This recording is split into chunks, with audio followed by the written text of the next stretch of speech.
Now some more problem जिसमें अपन को फाइंड द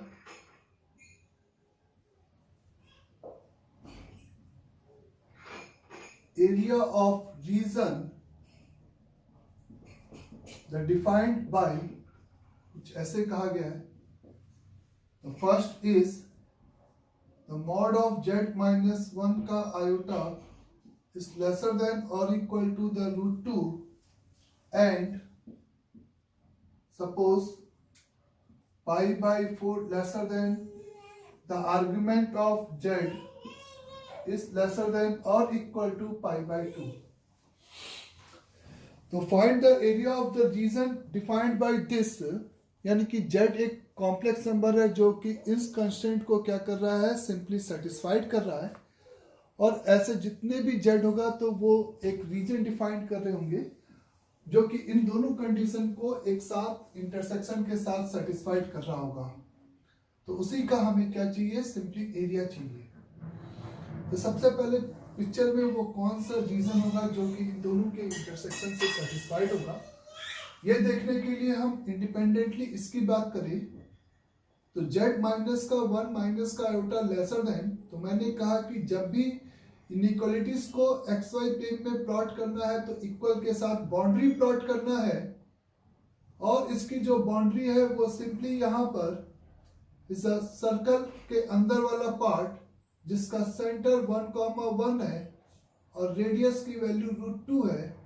तो √2 अगर तुम नोटिस करो तो इस 1,1 का डिस्टेंस है, यानी कि ये इस सर्कल के इंटीरियर रीजन से ये रीजन आपका डिफाइंड होगा, और एज वेल एज बाउंड्री पे भी आपका क्या लाई करेगा, सिंपली यहाँ पर z कहीं पर भी लाई कर सकता है।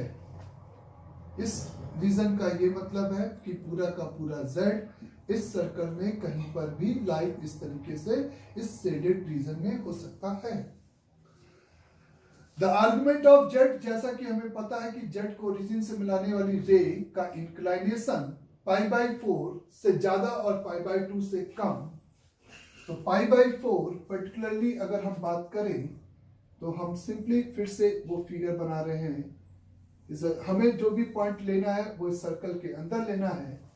ये पॉइंट आपका 1,1 है।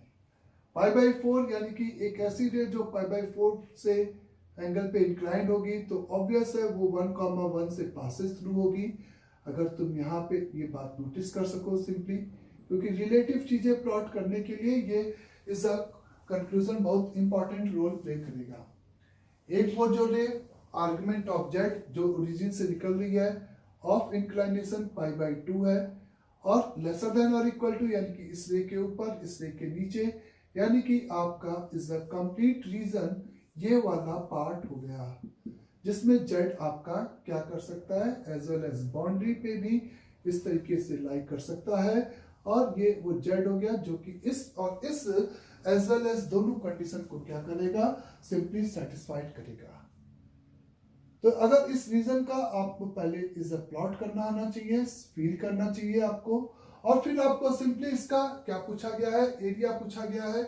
तो एरिया यानी कि इस सेक्टर के एरिया में से इस सेक्टर के एरिया को माइनस, और चूंकि ये 1,1 सेंटर है, डायमीटर है, तो ये सिंपली सेमी सर्कल हो गया, और इस सेमी सर्कल में से इसका अनशेडेड सेक्टर का इस वाले पोर्शन का पार्ट माइनस कर दोगे, और ये निकालने के लिए ये कॉर्ड इस पे सेंटर पे कितना एंगल सबटेंड कर रही है ये पता करोगे, और ये पता करने के लिए कि ये कॉर्ड इसके सेंटर पे कितना एंगल सबटेंड कर रहा है, तो सिंपली यहाँ पर तुम कह सकते हो कि ये वाला पॉइंट क्या होगा। तो इस सर्कल की इक्वेशन की अगर तुम सही में बात करते हो तो ये √2 है, ये √2 है, तो ये और पता चल जाता, तो सेक्टर में से मैं इस ट्रायंगल के एरिया को क्या कर देता, सबट्रैक्ट कर देता। तो ये थीटा पता करने के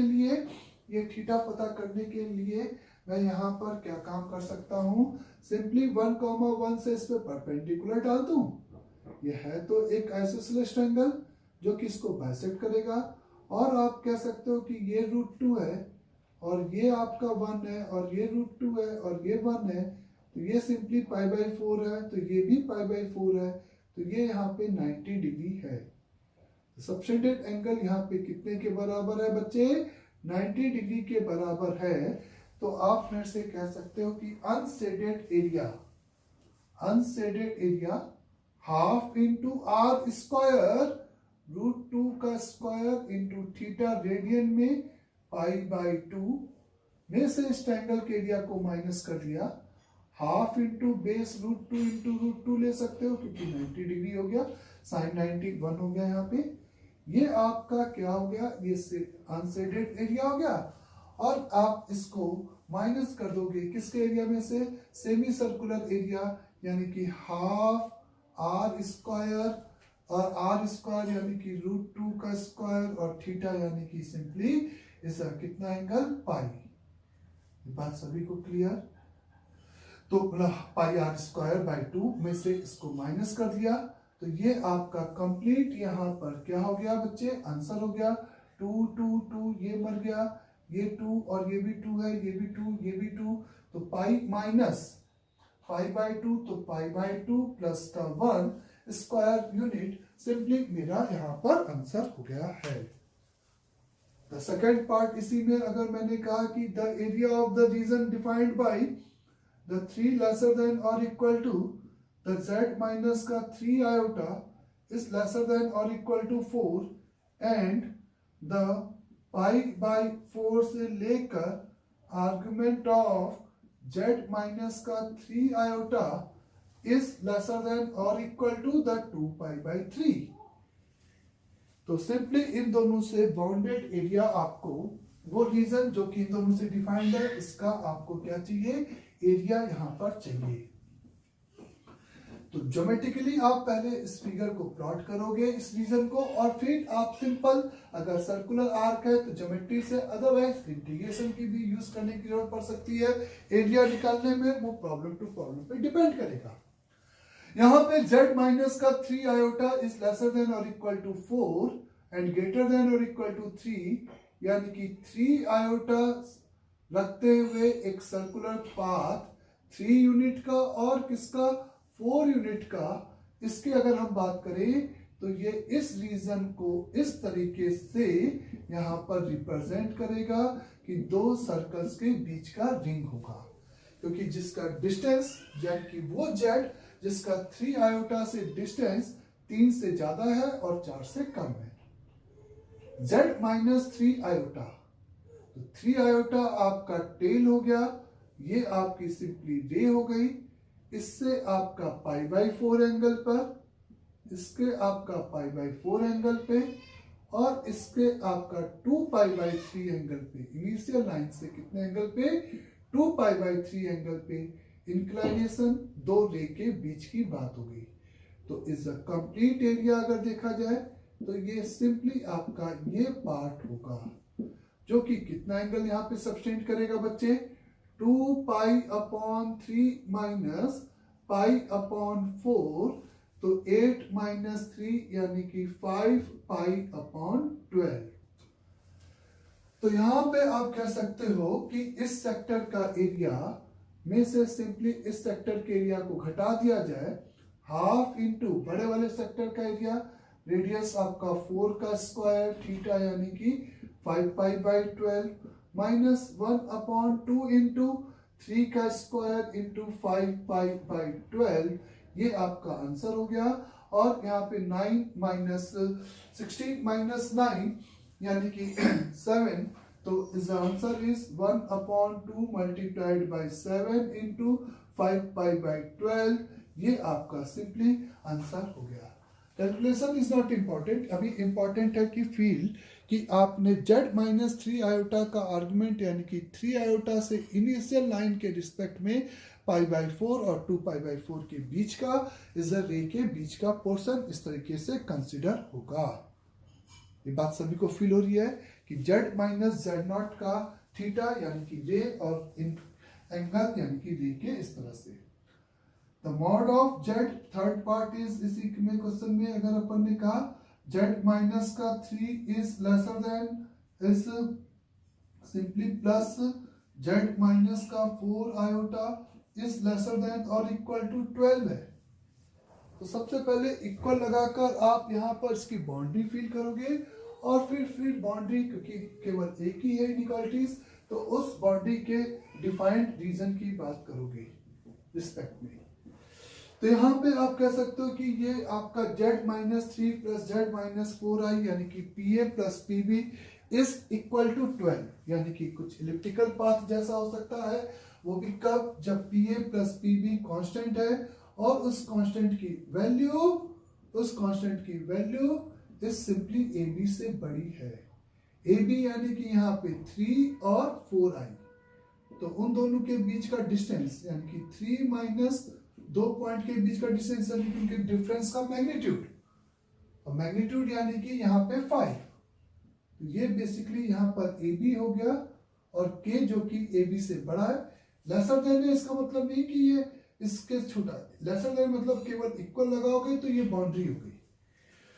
तो इसकी जो बाउंड्री होगी वो आप कह सकते हो कि 3,0 एंड 0,4 को फोकस रखते हुए सिंपली ये एक इलिप्टिकल पाथ इस तरह से प्लॉट होगा जिसके 2a की वैल्यू 12 है और 2ae की वैल्यू यहाँ पे 5 है। तो e की वैल्यू यहाँ पे सिंपली 5/12 है। तो b की वैल्यू हमें पता है a into under root over 1 minus का e स्क्वायर। ये बात सभी को याद होगी। b, क्योंकि b क्यों निकाल रहे हो, क्योंकि इलिप्टिकल पाथ से बाउंडेड एरिया लेसर देन और इक्वल टू है, यानी कि वो पॉइंट जिससे इसका सम 12 से छोटा है, तो वो आपका interior of the elliptical path है और इसका एरिया पाई ए बी होता है और a आपका 12 यानी कि 6 into under root over 1 minus का 25 डिवाइडेड बाई 144, ये बोलोगे तो यानी कि ये आपका कितना हो गया यहाँ पे बच्चे, 14 माइनस 5 9 है ना, 3 में से 2 गया 1 और 114 रूट का दिस आ जाएगा बच्चे का, बोले नहीं 14 में से 5 गया 9, सही है, हाँ सही है, ठीक है ना। और इंटू में 6, ये आपकी सिंपली b का वैल्यू हो जाएगा और एरिया आपका यहाँ पे पाई ए बी, ए आपका 6 इंटू बी यानी कि 6 इंटू इज अ रूट का 119 डिवाइडेड बाई 12, ये आएगा 6 2 और ये 3, बोले तो answer is 3 pi root over 119 square unit इस रीजन का एरिया हो जाएगा, जो कि इससे क्या होगा, सिंपली सेटिस्फाइड होगा। इसी का नेक्स्ट पार्ट अगर अपन देखें, find the area of the region है, जो कि mod of z is lesser than और equal to 5 and is a mod of z minus का 3 इज सिंपली ग्रेटर देन और equal to mod of z minus का 4 iota. तो mod z is lesser than और equal to 5 और this is कुछ इस तरीके से आपको डिफाइन किया गया है। इन दोनों इनइक्वालिटीज को सेटिस्फाइड करने वाले रीजन का आपको अगेन यहाँ पर क्या चाहिए, एरिया रिक्वायर्ड है। तो mod z is lesser than और इक्वल टू 5 यानी कि फिर से सर्कल के अंदर वाला पार्ट जिसका ओरिजिन से जो डिस्टेंस है वो सिंपली 5 है, इसके सर्कल के अंदर का पार्ट। z-3 का डिस्टेंस और z4 का इक्वलिटी, तो ये pa ग्रेटर देन pb लिखा है, इक्वल लगाएंगे तो a और b का परपेंडिकुलर बाइसेक्टर, किसका परपेंडिकुलर बाइसेक्टर बच्चे, 3,0 एंड 0,4 को मिलाने वाली लाइन का परपेंडिकुलर बाइसेक्टर, और 3 से ज्यादा दूरी रखना है यानी कि इस लाइन के इधर वाला पार्ट। इस लाइन की इक्वेशन की अगर तुम सही में बात करते हो, इसका पासिंग थ्रू द पॉइंट, इन दोनों का मिड पॉइंट 3/2, 2 हो जाएगा। और स्लोप की बात करते हो तो ये आपका 4, इस लाइन का स्लोप 4 और इस लाइन का -3, तो 3/4 m की वैल्यू हो जाएगी। तो ये वो लाइन है जिसके लिए आप लिख सकते हो y इज इक्वल द 3/4 का x और 3/2 और 2 रखेगा तो इस माइनस के साथ 2 है ना, y की वैल्यू 2 रखा और इस बोलो बच्चे, प्लस के साथ y को 2 रखा और माइनस का 3/2 यानी कि 9/8 यानी कि 16 माइनस 8 यानी कि 7/8 यानी कि सिंपली इज 8y, बोलो बच्चे, is 8y is equal the 6x plus 7। एक बार फिर से चेक कर लो 3/2 2 इसको सेटिस्फाइड कर रहा है कि नहीं।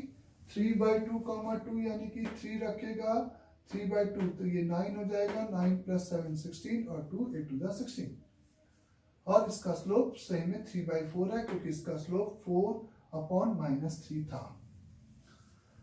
तो ये वो लाइन हो गई। और इसके अगर एक्स इंटरसेप्ट की बात अपन करते हैं तो इसका एक्स इंटरसेप्ट यानी कि इस y को 0 तो माइनस का इस बोले माइनस का एक्स इंटरसेप्ट की बात अगर तुम करते हो तो माइनस का 7/6 आएगा जो कि एक्स इंटरसेप्ट इधर निगेटिव आएगा और y इंटरसेप्ट इधर से इस y इंटरसेप्ट की वैल्यू x को 0 रखते हो तो ये पॉजिटिव आएगा और ये लाइन कुछ इस तरीके से इस सर्कल के रिस्पेक्ट में प्लॉट होती हुई जाएगी।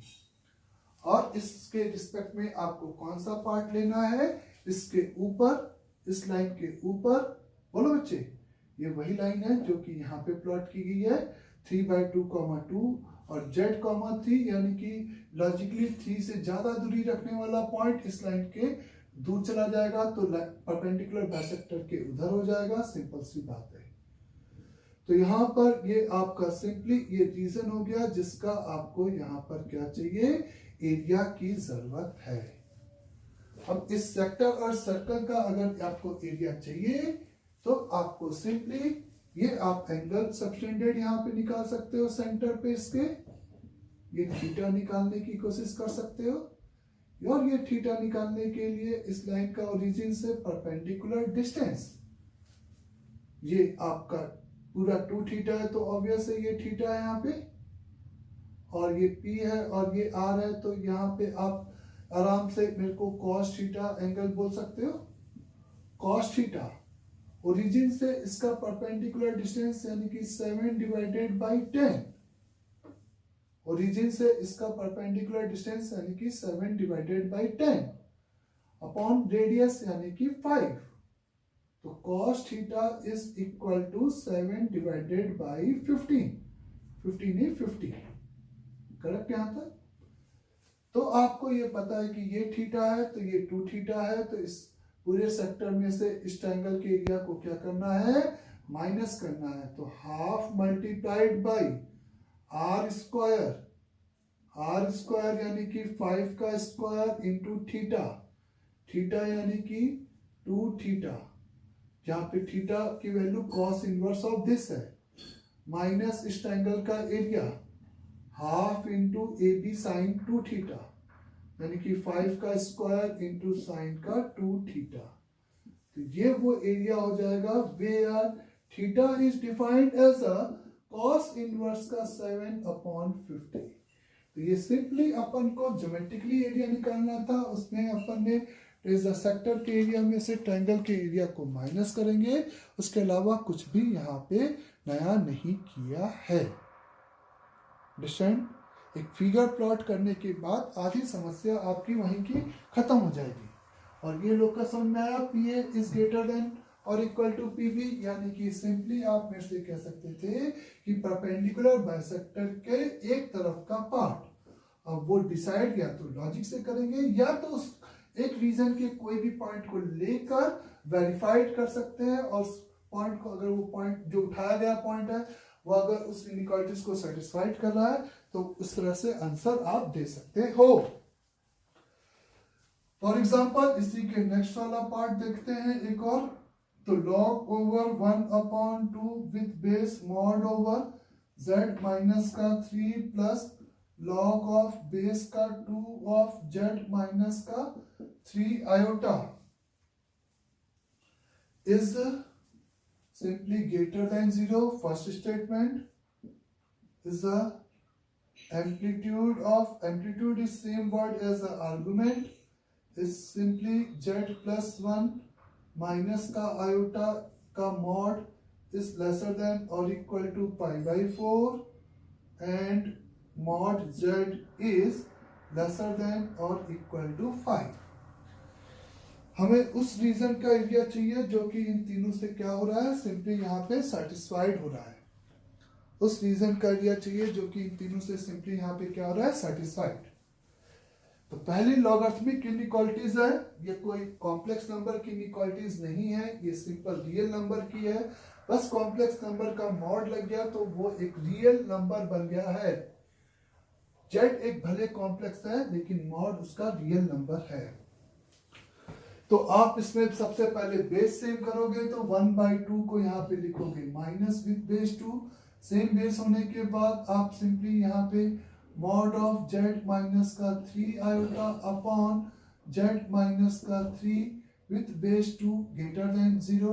लॉग को इकट्ठा कर दिया लॉग बी माइनस लॉग ए से. एंटी लॉग लेंगे, बेस 2 है तो ये जेड माइनस का 3 आयोटा अपॉन इनइक्वालिटी सेम रखते हुए एक्सपोनेंशियल 2 की पावर 0 1 हो जाएगा. तो z माइनस का 3 iota greater than z minus का 3 हो जाएगा. यानी कि z का 3 आयोटा से डिस्टेंस और 3 से डिस्टेंस, यानी कि फिर से आप कह सकते हो 3 आयोटा यानी कि 0,3 की बात हो रही है, इधर 3,0 की बात हो रही है. और इन दोनों लाइंस का ये परपेंडिकुलर बाइसेक्टर हो गया, ओरिजिन से पासेस होगा इस बार. और सिंपली 3 आयोटा से दूरी ज्यादा रखनी है, इससे दूरी ज्यादा रखनी है, तो ये एक रीजन इस तरीके से होगा. और ये जो लाइन होगी वो इस केस में y इक्वल टू x होगी 2D फॉर्म में. सिंपल सी बात है. तो इसका मतलब जो लोकस आएगा वो इस लाइन के सिंपली नीचे वाला पोर्शन पूरा का पूरा इस तरीके से होगा. Argument of z plus iota minus, यानी कि इसकी अगर हम बात करें तो ये बाहर वाला मॉड हटाएं तो किसी भी रियल नंबर, एम्पलीट्यूड एक रियल नंबर है, उसका मैग्नीट्यूड पाई बाई 4 से छोटा, यानी कि amplitude of z plus 1 minus iota is lesser than और इक्वल टू माइनस का पाई बाई 4 और लेसर देन पाई बाई 4. यानी कि आप कह सकते हो एक रे जो कि कहां से ओरिजिनेट होगी बच्चे, माइनस का 1 कॉमा इसका बोले आयोटा, यानी कि यहां से सेकंड क्वाड्रेंट से. माइनस क्यों, क्योंकि इसको तुमने लिखा जेड माइनस 1 प्लस आयोटा, तभी ये इससे जेड माइनस जेड नॉट का काम करेगा और 100% फील्ड देगा. और इस पॉइंट से इनिशियल लाइन से एक रे जो कि पाई बाई 4 एंगल पे हो और माइनस पाई बाई 4 एंगल पे हो, उसके बीच का पोर्शन. और ये पॉइंट का कोऑर्डिनेट यहाँ पे क्या है, माइनस का 1,1. और ये पूरा का पूरा पाई बाई 4 है हॉरिजॉन्टल लाइन से, तो ये इनफैक्ट ओरिजिन से पासेस थ्रू होगा. बोलो पाई बाई 4 है तो ये यहाँ पे पाई बाई 4, तो ये भी पाई बाई 4, और ये इस तरह से 90 डिग्री, और ये पूरा का पूरा रीजन इस तरीके से सेकेंड इनइक्वालिटी से प्लॉट होगा. और mod Z is lesser than और इक्वल टू 5, तो उस सर्कल के अंदर का पार्ट हो गया. तो अगर आप तीनों को इंटरसेक्शन ले रहे हो, mod Z is lesser than और इक्वल टू 5, एक सर्कुलर पाथ बनाया गया, एकदम सही है. बाउंड्री y बराबर x एक बाउंड्री बनाई गई, इसके नीचे लेना है, ये क्लियर हुआ. 1,1 यहां पर एक पॉइंट होगा, उससे एक इधर रे और एक 90 डिग्री पर इधर रे. 90 डिग्री पर जो रे होगी वो आपका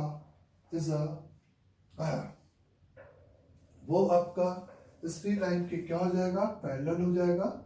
और उस लाइन की अगर हम बात करें, इस लाइन की, तो ये पाई बाई 4 इधर से इंक्लाइंड हो गया बच्चे, पाई बाई 4, यानी कि y is equal to x, और कितना -1 और 1 यानी कि -2 कि +2 सही है। तो इसका मतलब 0, तो ये आपकी इस तरह से यहां पर एक सिंपली लाइन होगी जो कि इसी के पैरेलल होगी, और ये क्योंकि y इंटरसेप्ट इसका 2 है, सर्कल का 5 है। तो इस लाइन के नीचे इन दो रे के बीच में और सर्कल के अंदर मेरे ख्याल से यही वाला पार्ट आ गया, पूरा का पूरा देखा आपको। और ये वाले पोर्शन की अगर सही में बात करें तो ये और ये के बीच का एंगल कितना, सिंपल 90 डिग्री।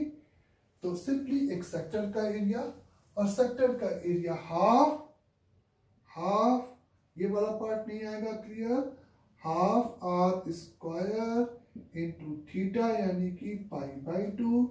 तो 25 divided by is 4 into pi, ये आपका यहाँ पर सिंपली आंसर हो गया है। तो इस टाइप से आपने सिंपली उसको फिल किया और प्लॉट किया, तब जाके आपको करेक्ट आंसर इस तरीके से यहाँ पर मिलेगा। अंडरस्टैंड सभी को यहाँ तक अच्छे से? नेक्स्ट इज, तो ये एक रीजन की बात हो रही थी, और रीजन में इस तरीके से अपन सोच रहे थे कि कैसे प्लॉट करेंगे। तो रीजन में इक्वल लगा के पहले बाउंड्री है ना, जब भी इनइक्वालिटीज ऑफ रियल नंबर की होगी तो पहले बाउंड्री और फिर लोकस और फिर उसका रीजन। ये इज अ बेसिक कॉन्सेप्ट है। Next problem, find the t belongs to the real number such that at least one z exist, यानी कि एक कॉम्प्लेक्स ऐसा एग्जिस्ट कर रहा है which satisfy both the z plus 3 का mod is lesser than or equal to t square minus 2t plus 3 and the z minus 3 root 3 of iota is lesser than t square satisfied, which satisfy both the inequality। एक ऐसा z exist करे जो कि दोनों को क्या करे, inequalities को कम से कम सेटिस्फाइड करे। तो find that t belongs to the real number such that at least one z exists which satisfied the both the inequality। तो मेरा सिंपल सा कहना है कि z plus 3 is lesser than or equal to this, यानी कि ये एक सर्कुलर t एक रियल नंबर है, तो ये एक तो पॉजिटिव है, ये एक पॉजिटिव नहीं है, एक जीरो भी उन्होंने अलाउड है। अगर ये जीरो होगा और ये पॉजिटिव नंबर, तो पॉजिटिव नंबर जीरो से छोटा नहीं हो सकता। तो सबसे पहले लॉजिकली तो t नॉट इक्वल टू 0। तो ये आपका एक सर्कल के अंदर का पार्ट है, और जिसका सेंटर आपका कितना है, -3,0 है, और t इसका एक क्या चेंज करेगा, इस तरीके से रेडियस को चेंज करते हुए इज अ डिफरेंट साइज का सर्कल, और t की वैल्यू पुट करते ही इज ये वाले सर्कल की भी साइज अपने आप फिक्स हो जाएगी। तो इस सर्कल का सेंटर 0,3√3 है, और इस तरीके से ये इस सर्कल के अंदर का और ये इस सर्कल के अंदर का रीजन को डिस्क्राइब इस तरीके से कर रहा है। यही हो रहा है। हम चाहते हैं कि कम से कम हम ऐसा टी चूज करें जिसमें कि एक ऐसा जेड हो कि जो कि दोनों इनइक्वालिटीज को एक साथ क्या करे, सेटिस्फाइड करे। तो सिंपल सी बात है कि ऐसा होने के लिए ये सर्कल और ये सर्कल एक दूसरे को क्या करे, एटलीस्ट इंटरसेक्ट, क्योंकि अभी तो नहीं दिख रहा बच्चे। तो अगर ये सर्कल और ये सर्कल एक दूसरे को इंटरसेक्ट करेंगे तो ये कॉमन जेड आएगा जिसके लिए दोनों इनइक्वालिटीज एक साथ सेटिस्फाइड होगी। अगर एक केस ऐसा हो सकता है कि ये सर्कल ऐसा हो जाए और ये सर्कल इतना बड़ा हो जाए, तो भी एटलीस्ट वन जेड, यानी कि इसके अंदर के तो सारे जेड कॉमन जेड में आ जाएंगे दोनों में, या इसकी साइज बड़ी हो जाए, कुछ भी नहीं कह सकते, हो सकता है कि इसकी साइज छोटी रह जाए और इसकी साइज बड़ी हो जाए। तो ये भी केस में भी कॉमन जेड तो एग्जिस्ट करेगा ही, यानी कि या तो दोनों सर्कल एक दूसरे को इंटरसेक्ट करें या तो यानी कि एक सर्कल दूसरे के अंदर कंप्लीटली लाई इनसाइड करे। तो इसका मतलब कि ये वाला केस ना हो, बाकी और कोई भी बाकी पॉसिबिलिटीज हो सकती हैं। बोलो बच्चे, टच करना इसलिए अलाउड नहीं है क्योंकि यहाँ पे टच करने पे इसकी बाउंड्री अलाउड है, इसकी बाउंड्री पे पॉइंट नहीं है, तो टच करना भी अलाउड नहीं है। तो आप ये कह सकते हो कि इसके लिए इस डी की जो वैल्यू थी वो simply union this and this, तो डी यहाँ पे R1 माइनस R2 से बड़ा and lesser than is R1 plus R2 से छोटा था। इस दोनों केस के लिए इज डी की value is simply lesser than R1 minus R2 थी। तो दोनों का यूनियन, तो इसका मतलब अच्छा एक दूसरे के अंदर टच कर जाए तो कोई दिक्कत नहीं है। तो इसका मतलब D शुड बी, ये तीनों केस का union, the D should be lesser than R1 plus R2 हो जाए। तब एक दूसरे को या तो इंटरसेक्ट करेंगे, या तो इंटरनल टच करेंगे, या तो एक सर्कल दूसरे सर्कल के अंदर लाई करेगा, एक जिला। और ऐसा होने के लिए इस डी यानी कि किसके किसके बीच का डिस्टेंस, सेंटर्स के बीच का डिस्टेंस, और सेंटर्स के बीच का डिस्टेंस 27 6 आ जाएगा।